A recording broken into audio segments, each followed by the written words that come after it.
Hey everyone, it's Adrian here and I'm here with Sophie Grosser. Sophie, welcome to the show. Thank you. Sophie is a model and also is about to compete in Miss Grand coming up. It's in about, at the time of recording, it's about 3 weeks to go, isn't it? Just under, I think, my little countdown. Yes. Okay. So how are you feeling about going into Miss Grand? Are you feeling confident? Are you feeling nervous? A little bit of a mixture of both, I think. I'm sort of more getting to the stage now where I'm like, all right, I'm getting excited. I just want it to hurry up and come so that, it'd be good to get in the house with everyone and start to get started. So I'm feeling in a good place, I think. Well, that's good. Yes. And what does your pageant preparation involve? Because I know some people seem to make it look really effortless. Yes. Some people, hours a day. Where are you on the spectrum?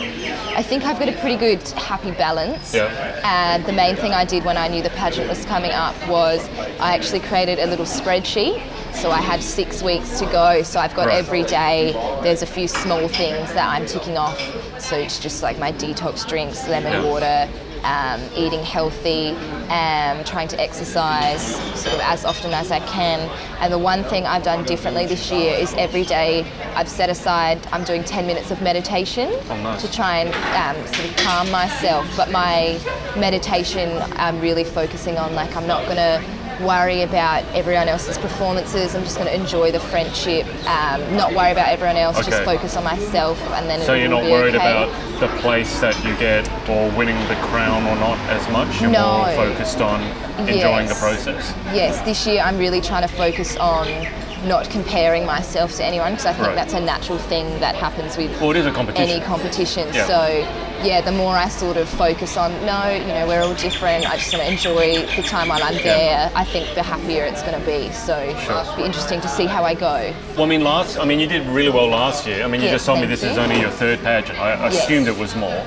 But you've done Miss Universe back in 2014?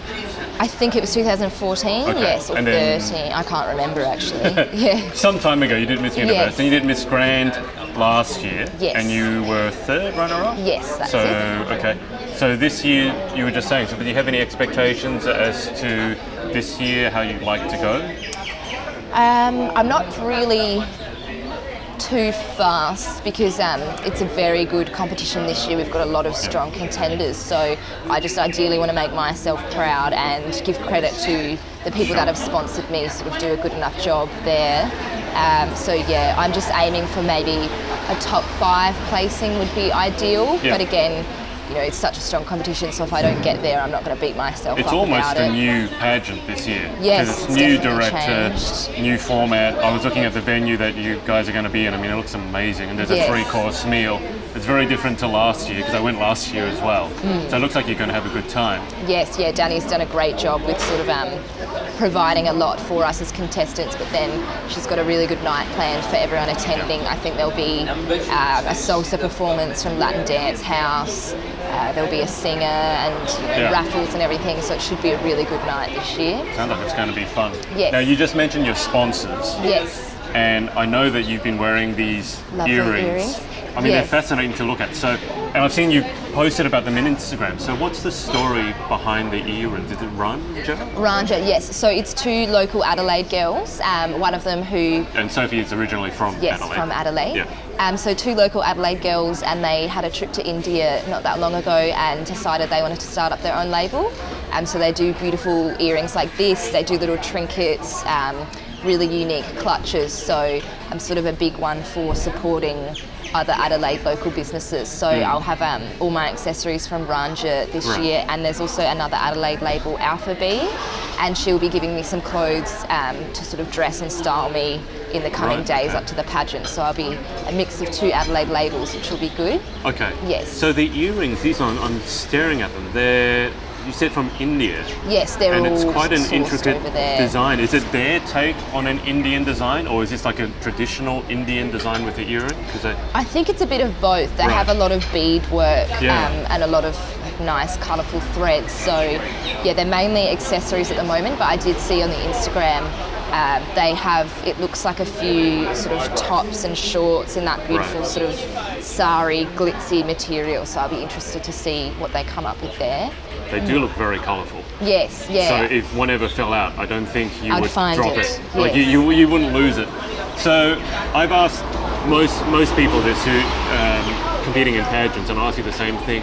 How did the journey start for you? I mean, why did you start competing in pageants? I mean, obviously you do modelling, which we'll talk about later. Yes. But why? Because you don't compete in pageants as often as some of the other girls. No. But obviously you have a motive behind it. So what is it about pageantry that attracted you to compete? My first pageant was a Miss Universe one, and I've always sort of watched them and kind of been fascinated, I guess, with the idea of them.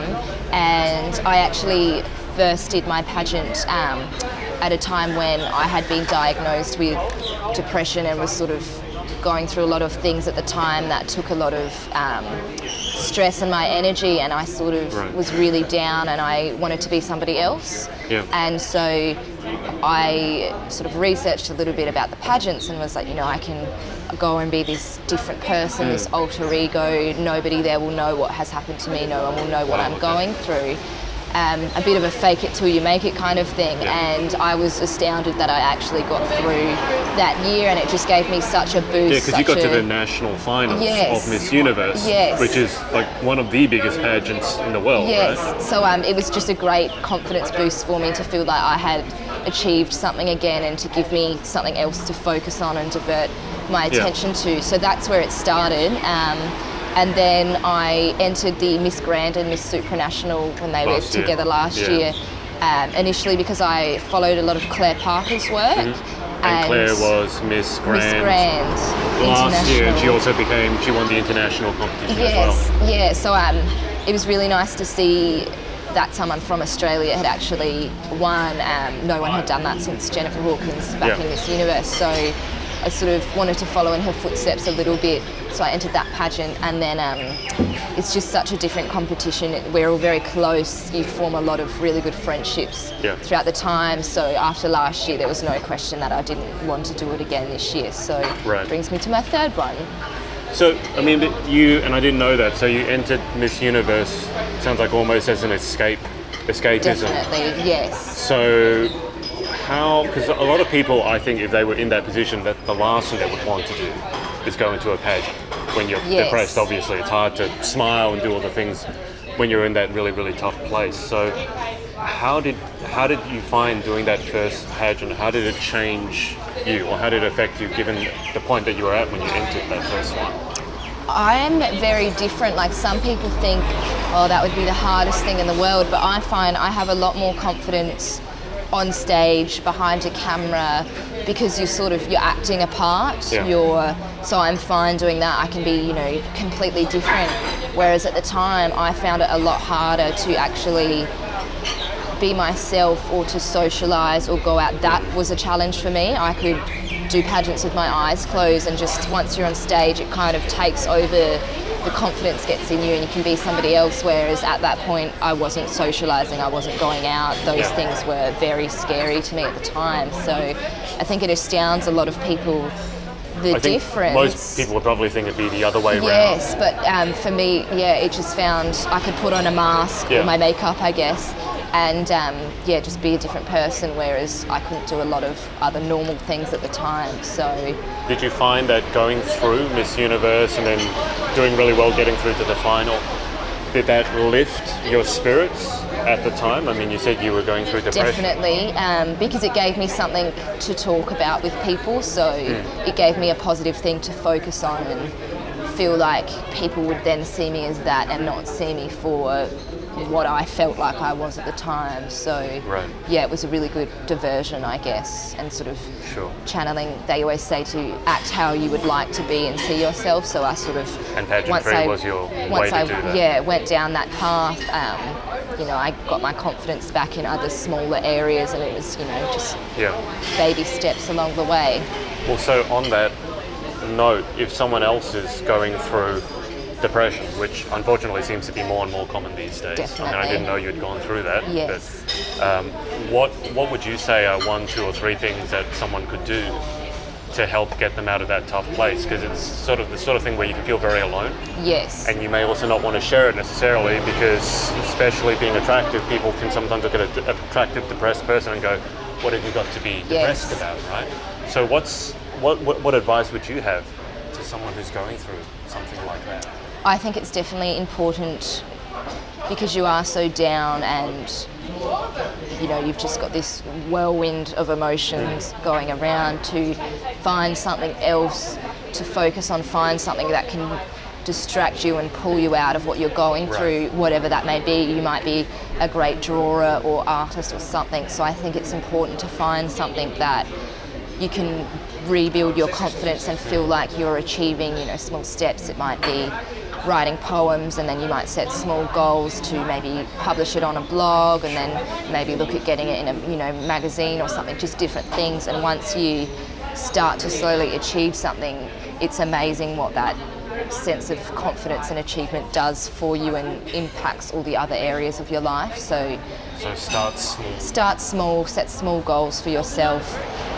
Don't put too much pressure on yourself to achieve everything or be everything. Some days you might be really down and your task for the day is just getting through the day and getting up and getting out of bed, and then some other days, I find when you stop putting that pressure on yourself, you have small bursts of energy to then do other things, and then when you feel like you're doing well in that area, it gives you the energy to do other things. So just not beating yourself up, realising that it's okay to have days where you don't do anything sometimes, because that's all you can do. But it's nice to find something to inspire you, I guess, and really pull you out of that downward spiral. On that note, I know that, I research all the time. Yes. I know that you're into natural healing, or I guess some people would call it alternative therapies, which are not really alternative anymore. They're almost becoming mainstream. And I also saw Bikram yoga in there, or yoga. Yes. So what roles do those things play in your life, and I guess what attracts you to them? I think just the feeling you get afterwards when you can treat yourself naturally. I find it works for me a lot better than the conventional, you're depressed, here's your script, here's your, this is what you do. I found it used to really worry and stress me out, I'm putting bad things in my body and I don't feel like this is working.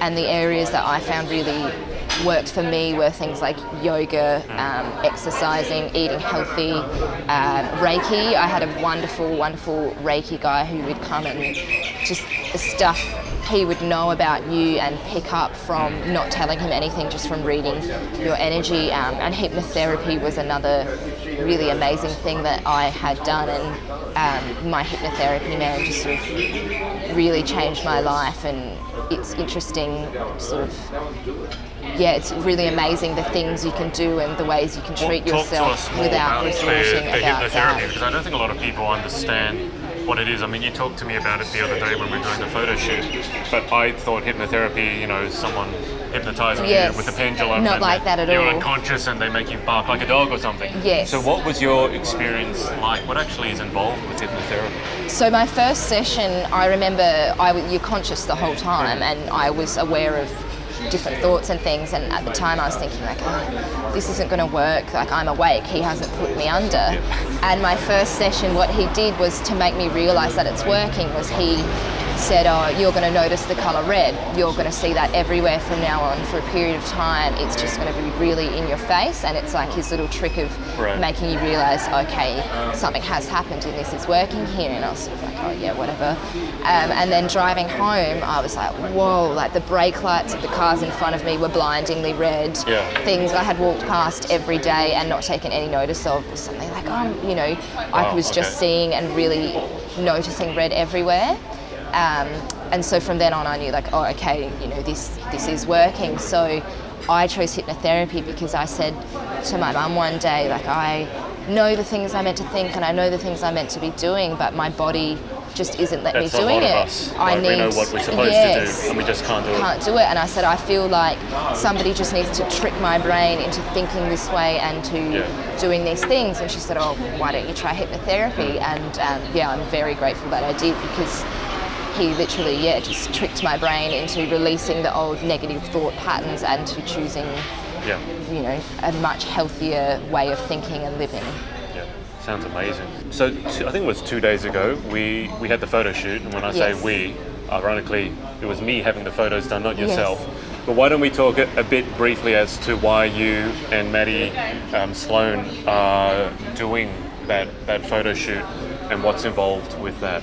Yes, so it's fundraising for Destiny Rescue, which will essentially work. They really work at getting children out of the sex slave industry. They set them up with safe houses, safe rides to and from school and church, and basically give them a life that they're meant to have, a normal childhood as such, and keep them out of danger and at risk from going back to that industry to make money.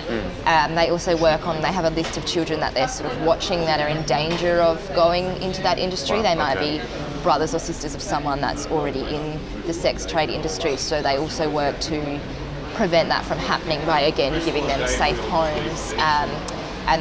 So it's $1,500 is the average cost to rescue a child. So that's our goal that we're hoping to get to. And we were sort of thinking that, what can we do to fundraise? Living in Sydney, everything's expensive.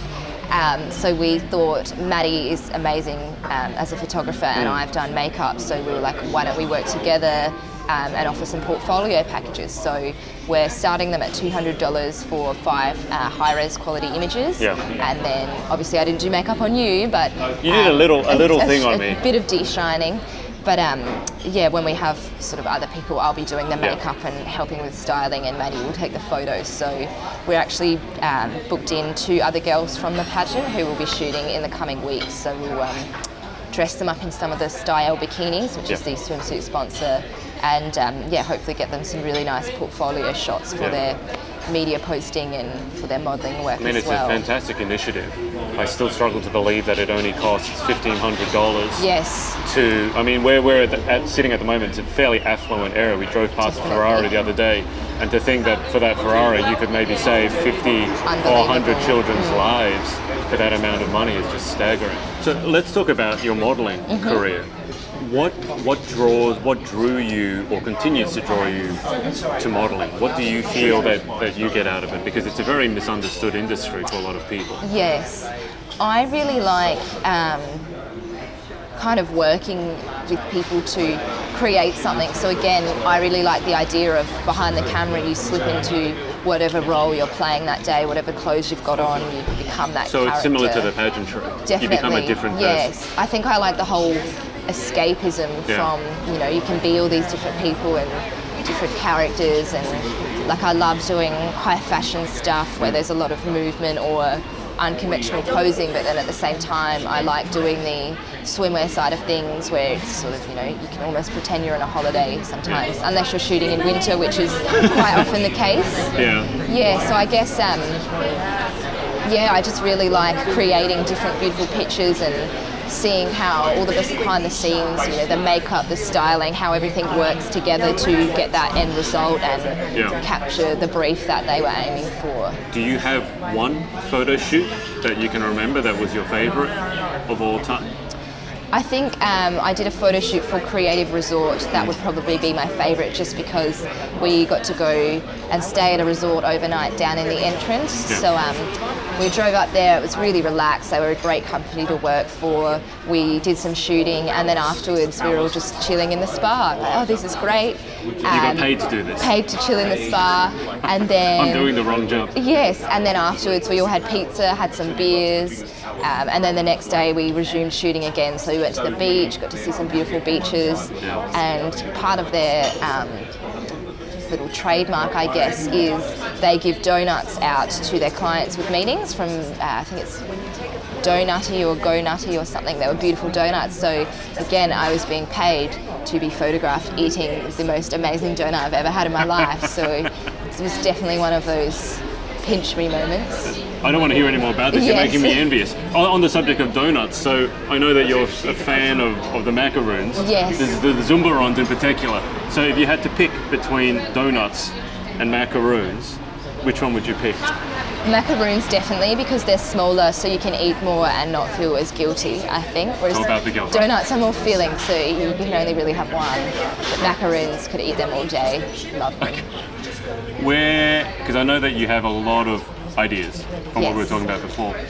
Is it even possible to answer where do you see yourself in a year's time, in 5 years' time? Like, what's the long-term vision, or are there just so many ideas that you don't know where to start? Yes, I've got too many ideas going on, and I feel like my brain's pulling me in a few different directions. So I'm kind of going to, I think, try not to stress too much about what I want to do, and I sort of find when I can relax and not do that, opportunities kind of present themselves. So I'm going to try and not focus on controlling all the opportunities and different things I want to do, and just kind of see what the universe sort of plans out for me there. So yeah, I love traveling. I love being creative. I would like to have my own business.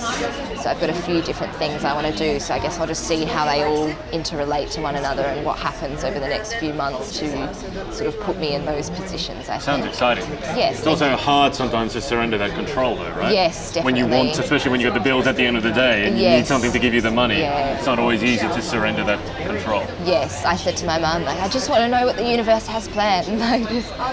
So we'll see. I am a bit of a one for, I have tarot cards, so sometimes when I'm really lost and I've got so many thoughts on, I like to do a little reading for myself, and I find some people don't believe in that sort of thing, but I'll see my cards and be like, all right, I'm on the right track. It's telling me I'm on the right track, and the card that I always often get is stop controlling everything and things will happen. Funny that you get that one. Yeah, I think I need to listen to that one a bit more. I think we all do. If people want to get in touch with you, for example, to get involved with a photo shoot, what's the best way for people to get in touch? Oh, I can't remember Maddie's email address, but my email address... I remember it. She forgot it. I'll put it down. That's info@mcsloanphotography.com. Yes, so that's a good way to get in touch if you want to take advantage of the portfolio package. Or else if you can find or follow us on Instagram or Facebook, we're always responsive to those messages as well. And I'll put the links below. Thank you. Okay, so I don't know if I told you this, but I always finish interviews with the same 10 questions. Yes, okay. So we'll go into the 10 questions and we'll see how you do. Perfect. Okay, there's no right or wrong answer. Very well. So number 1, what is your favorite word? Oh.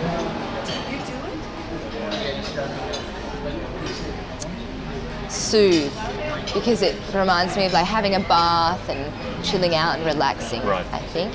You drew that out a little bit. I thought you were going to say soothe, and I'm like, no. Why would soothe be your favorite? Okay, soothe I like the sound of. Because whenever I see it on like a beauty packaging or a product, it makes me want to buy it, because I'm like, yes, I want to soothe. So. That's true. Helps you let go of that control. Yes. Oh, so number 2, what is your least favorite word? Moist. Nobody likes it. Third person who told me that. One person told me it's their favorite word because of the reaction it gets from everyone else. Yes, no. Okay, so not moist. Okay, what about number 3? What turns you on spiritually, creatively, or intellectually? People that are driven, I think. People that know sort of what they want to do, or maybe not what they want to do, but they've got a lot of ideas, and just because they're inspiring to be around. So, you lift one another up and, really help one another out, I think. Okay, that sounds completely understandable. What about what turns you off, number 4?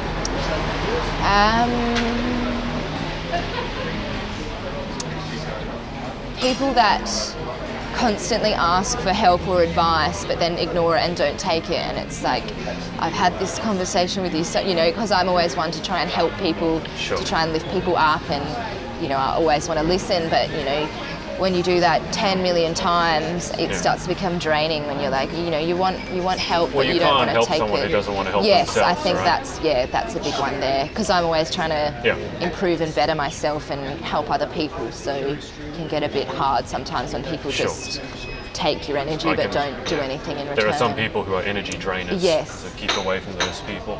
Okay, number 5, what sound or noise do you love?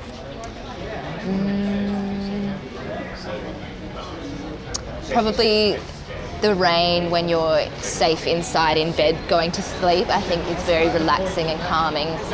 When you've been working until 3 yes, in the morning? Yes, or ocean sounds are always nice as well, so you can just sort of relax and pretend you're there.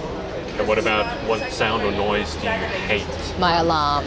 Or when people have that as their ringtone and you're like, it's my alarm sound. So. What time do you set your alarm for? I mean, you said to me you got back from work at 3 a.m. So yes. do you even have an alarm then? If I'm working too late, I try to get up no later than about 10:30, 11 if I'm really tired, just because otherwise your whole day's gone and it throws you out. But if I'm going to bed at a normal time, because I am normally an early to bed type of person, so I've picked a really strange job for that. If I'm not working, I like to get up about 7:30, 8, which is sleep in for some people still. But if I'm not working, then still like to get up and get my day started, exercise. The next question is actually one that I know you know Kate Johnson. Yes. Kate suggested this one. So if you could have any superpower, what would it be? I've thought about this a lot. I would love to be able to apparate like they do in Harry Potter, where you can go to different places. Just because I think it would be good, you'd be able to travel a lot more and see things, but it's also a bit of a safety net, so when people, if it gets dangerous, you're just out of there. So that would be cool. Like the movie Jumper, I loved that movie and thought it was so cool how he could I remember that jump movie. To that had Hayden Christensen and Rachel Bilson, wasn't it? Yeah. Who are now married with a baby. Yes, yeah. Okay, number 8. What occupation, other than your own, would you most like to attempt? I've always wanted to, having studied interior design, have like a homeware store or something where I'm working with nice products and creating and putting things together, I think, yes. Okay. Or professional traveller would be good, travel writer or something. That sounds like everyone's dream job. No, I think my dream job would probably be working with homewares and just having the money to be able to travel a lot would be good. Yes. Yeah. Okay. What about number 9? What profession other than your own would you not like to attempt? Well, I did get into study law and I started doing that for a couple of weeks, and then it sort of hit me like, this isn't going to be like legal studies at school. I don't want to defend criminals and I don't want to defend bad people, and I don't want to play the politics game. So I luckily pulled out of uni on the census date, so I got out of paying my fees. I timed that really well. Yeah, it was great. Okay, final question. If God exists, what would you like to hear him or her say when you arrive at the pearly gates? That I'm at the right place and that I'm not going to hell. No. Okay, you're not supposed to be here, you're supposed to be down there.